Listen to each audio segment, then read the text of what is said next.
The toilet seat was up. I stood there looking at it, wondering if it meant what I thought it meant. My wife Sally has a pet peeve. If I left it like that, she would have a seizure, so I lowered the seat after I finished my business. I just returned home from a 3-day trip with a client from out of town. 2 hours and a couple of beers on the plane, and then another hour in traffic before I got home at 9 in the evening. After a quick hug and kiss with Sally, I headed straight to the bedroom closet and made my discovery. Sally is my second wife. Some say my trophy wife. She is a beauty, 5 feet 2 inches tall and built like a Playboy model. She is 20 years younger than my 48 and a very cheerful, friendly person. I divorced my first wife because I discovered that she was cheating on me, and, probably, my story still arouses my natural suspicions. Also, being a lawyer allows me to see some of the nastiest parts of people. I had no other reason to suspect Sally of cheating. Our sex life was good, or at least I thought so, and I never noticed any change in her attitude towards me.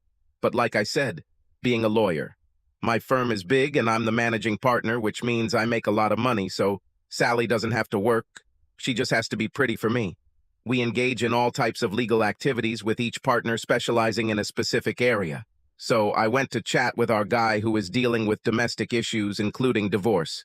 Once burned, I once forced him to draw up a marriage agreement sealed with iron ties. Yes, I was pretty well protected. He agreed that if we could prove infidelity, she was gone.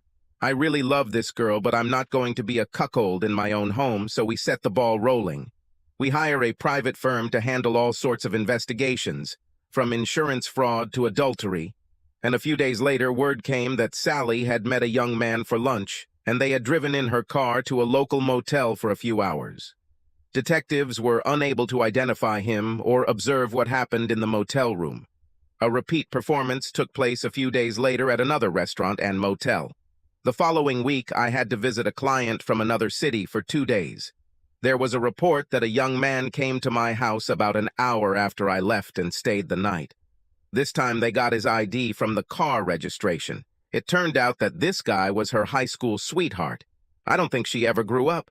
Anyway, now my guys have come in, hooked up phones to record, installed VCRs in all the rooms where cheaters are likely to play, and even a microphone in the upholstery of the headboard of the marital bed. 2 weeks later, I left town for another 2-day trip. When I returned, the investigators had a lot of things for me, everything recorded, video and audio with time and date stamps. He arrived in the late afternoon, parked his car in my driveway, used his key, and simply walked in the front door. He didn't even have to call. She gave him the key. She met him in the hallway wearing a garter belt, thigh-high stockings, and high heels. Nothing more. She was gorgeous, sexy, and so desirable. That's why I married her. But now it was for someone else. She threw herself into his arms, wrapped her arms around his neck, and kissed him. Her body pressed against him, his hands cupped her ass, and they stood there for several minutes, just tasting each other. Now I knew why she was so good with me in bed. She took his hand and led him into the living room, where they kissed again. Soon she was sitting on the edge of the sofa, and he was kneeling in front of her, his face buried in her womb. He must have been pretty good. Then he turned her over on her knees, facing away from him, and brought her to a screaming orgasm from behind. She was hot, and he was a stud. It's time for a break. While she was pouring the martini, he finished undressing and they sat down, naked, drinking and discussing their plans. They wanted to run away together, but they didn't have money. I gave her some valuable jewelry worth over $1 million, but it was in our safe deposit box and she couldn't access it without me. I, on the other hand, could get to the safe without her. Sally said, "I know how we can get a lot of money from my husband."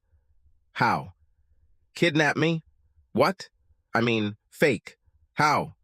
"We have to go to a big wedding in a few weeks. He will want me to dress to the nines with all my jewelry. He likes to show me off. During the wedding reception, I will disappear with all my jewelry. I'll board the plane and be in Rio de Janeiro by morning. In the meantime, you will leave a note demanding a ransom of $5 million for my safe return. After you receive the money, you can join me in Rio." The stupid shit bought the idea, and they went back to having sex. He took her in different positions that I had never even thought of, let alone performed. On the stairs, and later in the bedroom. The sounds she made were amazing. This guy behaved in a way that I never knew how to do, but that was no excuse for her behavior, and I was determined to make them pay for it. All of her jewelry was custom-made, and I had replicas of each piece in fake metals and base stones. I know how insurance works and didn't want to take any chances. When the time came for the wedding, I gave her fake jewelry. She never noticed the difference. Well, she disappeared as planned and flew to Rio. I was glad to let her go. As far as I knew, she had almost no money with her, except for some pocket change. I canceled all her credit cards and closed her joint bank accounts. I don't even know if she had enough money to stay in a hotel. When he tried to collect the ransom, the cops were waiting for him.